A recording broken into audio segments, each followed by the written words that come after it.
स्वागत है Devendra classes YouTube channel में। टॉपिक करंट अफेयर्स का है। लगातार आपको ये सीरीज मिल रही है और इसे देखते रहिए, नोट्स बनाते रहिए। इसका रिवीजन आपके ऑफलाइन क्लासेस में हम कराते रहेंगे, ठीक है। तो लगातार करंट अफेयर्स को आप पढ़ते रहिए। करंट अफेयर्स का बहुत इंपॉर्टेंट रोल है भैया, हर एग्जाम में बहुत इंपॉर्टेंट रोल है। जितने जीएस के क्वेश्चंस कम आते हैं उतने ही करंट अफेयर्स के ज्यादा आते हैं। करंट अफेयर्स जो कि अपडेट रहती है, राष्ट्रीय अंतर्राष्ट्रीय घटनाएं होती रहती है कहीं ना कहीं। इस वजह से अपडेट क्या हो रहा है विश्व में, चल क्या रहा है विश्व में, सुर्खियों में क्या है, कौन सी घटना कहाँ हो रही है, वो एग्जामिनर ज्यादा इंटरेस्ट रखता है पूछने में, है ना। जीएस तो है ही। जैसे हिस्ट्री की बात करें तो हिस्ट्री है भैया। 24 में कोई घटना हुई तो 24 में हुई वो घटना, वही रिपीटेड रहता है। लेकिन करंट अफेयर्स ज्यादा पूछता है। तो उम्मीद है कि इसके नोट्स आप बनाते रहिए और ये आपको सिलेक्शन भी दिलवाएगा करंट अफेयर्स के क्लास आपको टॉपिक। तो देखिए, पहला ये जीएस का ही क्वेश्चन लिख दिया, प्राकृतिक स्रोतों से प्राप्त ऊर्जा। जो प्राकृतिक सोर्स जो होते हैं, नेचुरल सोर्स जो होते हैं, उनसे जो ऊर्जा प्राप्त होती है उसे भूगोल में, जैसे ऑप्शन आता हो पेपर में, तो उसे अनवीकरण कहते हैं या नवीकरण कहते हैं। तो ऐसे करके प्रश्न आ जाता हो। तो प्राकृतिक स्रोतों से जो ऊर्जा प्राप्त होती है, ऐसी ऊर्जा को नवीकरण ऊर्जा कहते हैं। लिख लिए जी, प्रश्न पूछोगे कई बार, कैसी ऊर्जा बोलते हैं, नवीकरण ऊर्जा। जैसे सूर्य से कैसी ऊर्जा मिलती है हमें, सौर ऊर्जा, है ना। सूर्य से, सूर्य की रोशनी से, सूर्य के प्रकाश से जो विश्व ऊर्जा प्राप्त कर रहा है वो सौर ऊर्जा के माध्यम से उसे कन्वर्ट कर करके व्यवस्था स्थापित कर रहा है, जिससे कि जो आने वाला समय है उस पर ऊर्जा का वैकल्पिक कुछ ना कुछ समाधान ढूंढा जाए उसका, है ना। क्योंकि अभी आज के समय में कोयले से सबसे ज्यादा लाइट बनती है।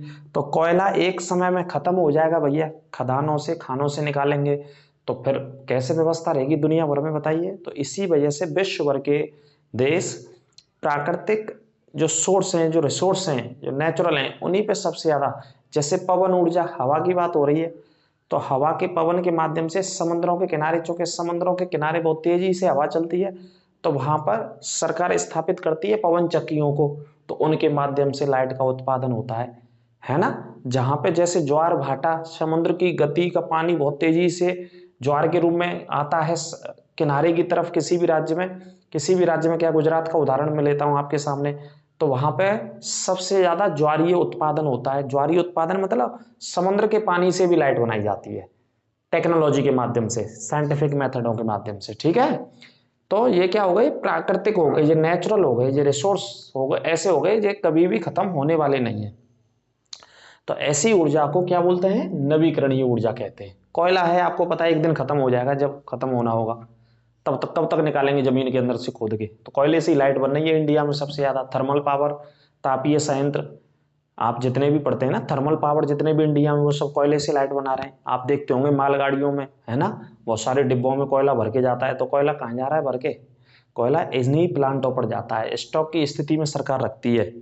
मान लीजिए समस्या आ गई, कभी कभार ऐसा प्रश्न खड़ा भी हो जाता है, ब्लैकआउट हो जाता है बहुत बड़े हिस्सों में, आधे आधे हिस्सों में, देशों के, दुनिया भर में भी हो जाता है। तो यहाँ भी पावर प्लांटों में कोयले से लाइट बनती है, वहाँ स्टॉक रखा जाता है बहुत पहले से, ठीक है।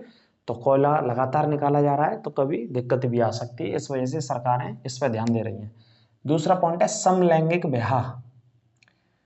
समलैंगिक विवाह या ब्याह कछू कह लो, तुम्हारी मर्जी है भैया। इसको कानूनी मान्यता देने वाला देश है एक, एस्टोनिया बन गया है। एस्टोनिया यूरोप का देश है। इसकी राजधानी है तल्लीन। राजधानी नोट कर लेना, क्या राजधानी है इसकी, तल्लीन राजधानी है, ठीक है। राजधानी तल्लीन है। और कहाँ का देश है ये, मध्य यूरोप का है। यूरोप के बीच में आता तो मध्य पढ़ते हैं, मध्य यूरोप में तल्लीन राजधानी है। तो समलैंगिक मतलब सेम जेंडर भाई। जैसे मोड़ा मोड़ा ते ब्याह कर सकते हो, मोड़ी मोड़ी ते ब्याह कर सकते हो। शुद्ध भाषा में समझें, शुद्ध गांव की भाषा में समझें, शुद्ध ब्रज की भाषा में समझें, तो ऐसे समझो। तो सेम जेंडर, समलैंगिक लोगों को विवाह को करने की कानूनी मान्यता दी है अभी इस देश ने, और देश का नाम है एस्टोनिया। और एस्टोनिया की राजधानी है तल्लीन। और कहाँ पे स्थित है ये, यूरोप में, ठीक है बाबूजी। आगे बात करते हैं, विश्व का सबसे बड़ा पानी का जहाज। ये बड़ा चर्चा में चल रहा है, तो एक प्रश्न इसका भी लिख दिया है हमने आपके लिए। दुनिया का सबसे बड़ा पानी का जहाज था, है नहीं, था, अब उसे ढूंढने के चक्कर में कुछ मर जाते हैं। देखो सुनो, टाइटैनिक था दुनिया का सबसे बड़ा जहाज। कौन सा था, टाइटैनिक, पानी का जहाज, ठीक है, जो कि 14 अप्रैल 1912 को डूब गया था। 14 अप्रैल 1912 को एक सागर में डूब गया था टाइटैनिक। ये बड़ा चर्चाओं में चल रहा है, बताएंगे देखो इस वजह से हुआ क्या कि जो जहाज डूबे को, जब हम 2200 आदमी यात्रा कर रहे, 1912 की घटना है, जब भारत की राजधानी दिल्ली बनी, यहाँ पे अंग्रेजों का शासनकाल था, उस समय वहां पे वो जहाज डूबने की घटना हुई थी, ये दुनिया की सबसे बड़ी जहाज की।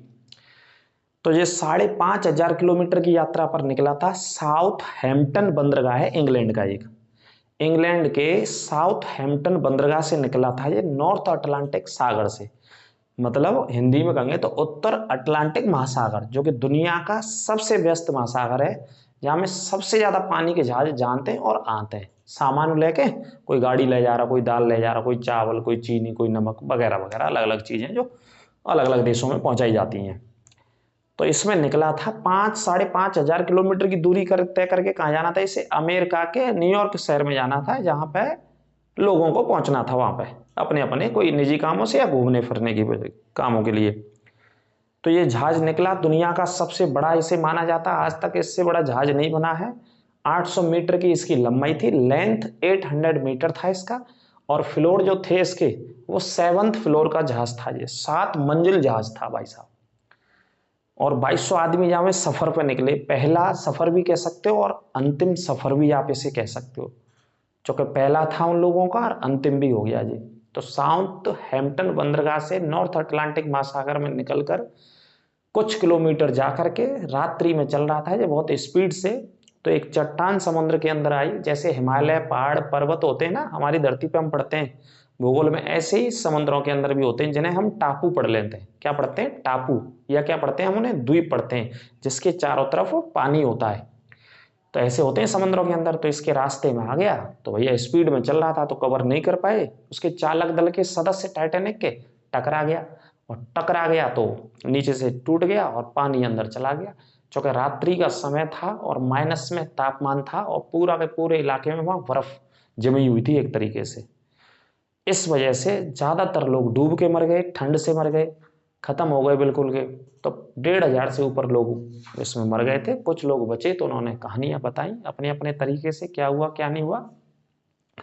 तो वो जहाज जा रहा था उधर, मैंने आपको बताया अमेरिका, तो कनाडा का एक न्यू फाउंडलैंड एक आइलैंड है, एक टापू है, तो उससे तकरीबन 700 किलोमीटर के अंदर उत्तर अटलांटिक महासागर में ये जहाज डूबा हुआ है। इस जहाज के अवशेष हैं, प्रमाण है, ये नीचे सागर के अंदर तकरीबन 4,000 मीटर की गहराई, अगर किलोमीटर में बात करें तो 4 किलोमीटर की गहराई में ये नीचे है। अब अंग्रेजों में दिलचस्पी इस बात की रहती है, विदेशियों में दिलचस्पी इस बात की रहती है कि भैया ऐसे ही काम उन्हें करने, या तो वो अंतरिक्ष में जाएंगे, मंगल ग्रह पे जाएंगे, दूसरे ग्रह पे जाएंगे, पैसा है ना पे, पैसा कम खर्च करना होता है, ऐसी जगह ना पे खर्च करना हो, या फिर दुनिया की सबसे गहराई की चीजें ने देखेंगे। तो एक पनडुब्बी ते गए 5 अरबपति, 2 करोड़ रुपया, 2 करोड़ 10 लाख की एक आदमी की टिकट ही देखेगा जब टाइटैनिक के मलबे को देखने के लिए। ठीक है, अब वो पनडुब्बी वहीं रह गई, देख भी गए, 1,500 तो पहले मर गए थे, 1 साल पहले, अब जीव मर गए। सही है जी, अंग्रेजन ने जेई में मजा आते हो तो और मरो, मरो कितने मरेंगे, कोई बात ना है। आओ तो जावे, तो मैंने जी क्लास में बताया था कि टाइटैनिक जहाज के बारे में, कहाँ डूब गया था? उत्तर अटलांटिक महासागर में डूब गया था, अटलांटिक महासागर में डूब गया था जी। ठीक है, और ये सबसे व्यस्त सागर है विश्व का। कैसा है ये लिख लेना, व्यस्त व्यस्त महासागर है ये दुनिया का। सबसे ज्यादा क्या होता है इसमें? व्यापार होता है सबसे ज्यादा, पानी के जहाज चलते हैं इसमें सबसे ज्यादा। ठीक है, जो अमेरिका को यूरोप से जोड़ता है। अगली बात करते हैं, फ्लोरेंस नाइटिंगेल पुरस्कार दिया जाता है भारत में। फ्लोरेंस नाइटिंगेल पुरस्कार की स्थापना 1973 में करी गई। ये लिख लेना, कब से चल रहा है ये पुरस्कार? 1973 से, 1973 से। और ये नर्सों को दिया जाता है। किन को दिया जाता है? ये नर्सों को। ठीक है, जो डॉक्टरी लाइन में होते हैं ना, उनकी सामाजिक सेवा के लिए उनके नर्सों को ये पुरस्कार राष्ट्रपति के द्वारा दिया जाता है। ठीक है, 1973 में शुरू हुआ था, लिख लेना इसको। तो वर्ष 2022 और 2023 का भी हाल ही में दिया गया है। नर्सों को दिया जाता है उनकी सामाजिक सेवा के लिए। ठीक है, उनके जीवन पर्यंत कैसी सामाजिक सेवा उन्होंने करी है, अभी बताएंगे भी आपको। तो देखो यहाँ से देख लो, स्मिता देवरानी को दिया गया 2022 का, ये यहाँ पे लिख दिया मैंने नीचे, 2022 का पुरस्कार स्मिता देवरानी को दिया गया। और वर्ष 2023 का पुरस्कार अमिता देवरानी को फ्लोरेंस पुरस्कार दिया गया। ये दोनों नाम रट लेना, नोट कर लेना अच्छे थे, है ना। इन दोनों को राष्ट्रपति जी के द्वारा ये दिया गया है। दोनों सेना से संबंधित है, आर्मी से संबंधित है। तो आर्मी में रहते हुए इन्होंने जवानों का इलाज किया है और पूरे जीवन के उपलब्धियों को देखते हुए इनको ये पुरस्कार दिया गया है। ठीक है, स्मिता को 12 का और अमिता को 23 का पुरस्कार दिया गया है। ठीक है, फ्लोरेंस नाइटिंगेल जो कि नर्सों को दिया जाता है, 73 में शुरू हुआ था। 21 जून को अंतर्राष्ट्रीय योगा दिवस मनाया गया। तो सूरत में सबसे ज्यादा लोग इकट्ठे हुए तो गिनीज वर्ल्ड ऑफ रिकॉर्ड में शामिल किया गया सूरत को। अंतर्राष्ट्रीय योगा दिवस के अवसर पर सबसे ज्यादा लोग एक समय में सूरत में इकट्ठे हुए तो इस अवसर को किसमें शामिल कर लिया? गिनीज ऑफ वर्ल्ड रिकॉर्ड में। अब देखिए आगे बात करते हैं। डिजी एप्लीकेशन बहुत चर्चाओं में चल रहा है, लिख लेना इंपॉर्टेंट, डिजी एप्लीकेशन। तो डिजी एप्लीकेशन मोबाइल ऐप है एक। इस मोबाइल ऐप को आप उड्डयन मंत्रालय से संबंधित है जी हमारे, ठीक है, एविएशन मिनिस्ट्री से संबंधित है।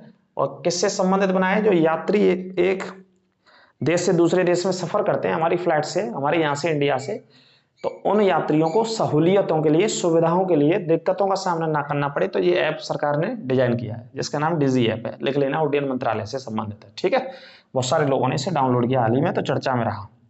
पंचतंत्र एक किताब है, इसको लिखा था विष्णु शर्मा ने। किसने लिखा था पंचतंत्र को? विष्णु शर्मा जी ने लिखा था। भैया जी राइटर थे। तो इसका फारसी में अनुवाद किसने किया? अबुल फजल ने किया फारसी में अनुवाद। अबुल फजल का जन्म हुआ था आगरा में, ठीक है, और इसका एक भाई था जिसका नाम था फैजी, और ये अकबर के दरबार में रहते थे। कहाँ पे रहते थे? अकबर के दरबार में। तो अबुल फजल ने फारसी में अनुवाद किसका किया? पंचतंत्र का, जो कि किसने लिखा था? इसे वैसे कायदा से विष्णु शर्मा जी ने लिखा था। ठीक है, ये नोट कर लेना। आगे देखिए, एक एक्ट बनाया अंग्रेजों ने जिसका नाम था वर्नाकुलर एक्ट। 1878 में लागू किया था ये वर्नाकुलर एक्ट। कब लागू किया? 1878 में अंग्रेजों ने, ब्रिटिश सरकार ने। और किसने लागू किया? लॉर्ड लिटन ने। वायसराय का नाम क्या था? लॉर्ड लिटन। इस एक्ट से समाचार पत्रों पर रोक लगा दी थी। लिख लेना, काय पे रोक लगा दी? समाचार पत्रों पर। और छपेंगे तो पहले अखबार हमने दिखाओ, आगे बाद हम छपन देंगे देश में, है ना। जे ऐसे लॉर्ड लिटन ने रोक लगा दी। तो याद रखना वर्नाकुलर। राष्ट्रीय प्रेस की स्थापना किसने करी भारत में?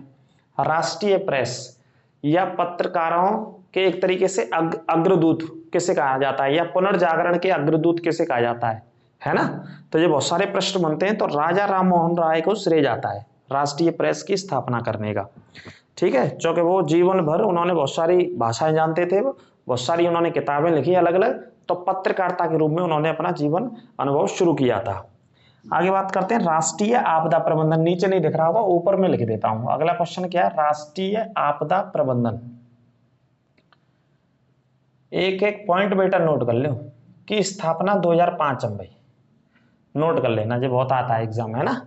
राष्ट्रीय आपदा, कहूं बाढ़ आ गई, कहूं जैसे ट्रेन की एक्सीडेंट भाई अभी, तो ट्रेन एक्सीडेंट में सबसे पहले कौन मदद करवे जाते हैं? ऐसे लोग मदद करवे जाते हैं जो एनडीआरएफ वगैरह में आते हैं। अगर कहूं बाढ़ आ गई, है ना, नदी उफान पे आ गई, जैसे चक्रवात आया अभी बिपरजॉय है गुजरात में, तो राष्ट्रीय आपदा प्रबंधन मैनेजमेंट जो विभाग बनाया, जो 2005 में बनाया गया, वो इसीलिए बनाया गया कि अगर ऐसी स्थिति कहूं बनते हैं तो ये डिपार्टमेंट उसको टैकल करेगा और सारी व्यवस्थाओं को देखेगा, और कैसे संचालित की जाए, कैसे व्यवस्थाओं को स्थापित किया जाए, कैसे लोगों की जानें बचाई जाए, उसमें कैसे मैनेजमेंट होना है ऐसी स्थिति में, चक्रवात की स्थिति में या बाढ़ आने की स्थिति में, या कहीं ट्रेन एक्सीडेंट्स हो रहा है ऐसी स्थितियों में।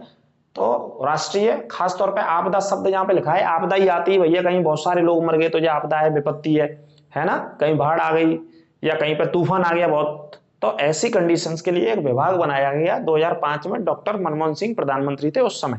तो नोट कर लेना और छाप लेना, ठीक है। बाढ़ आ जाते हैं तो ये विभाग ही काम करता है, 2005 में बना था। तो ये आज की हमारी करंट अफेयर्स की क्लास रही, बहुत इंपॉर्टेंट जीके की क्लास रहे। लगातार चैनल को शेयर करते रहिए दोस्तों मित्रों के साथ, अपने पढ़ने लिखने वालों के मित्रों के साथ दबा के शेयर किया करो। सोशल मीडिया, अपने फेसबुक वगैरह जो भी चलाते हैं वहां पे भी लिंक डाल दिया करो क्लास का। इसी तरीके से आप इन सारी क्लासेस को पढ़ते रहिए। आने वाले दिल्ली पुलिस या किसी भी 100% आपको निश्चित सफलता हम दिलवा कर रहेंगे, ठीक है। अगली क्लास में फिर मिलेंगे आपसे। नमस्कार।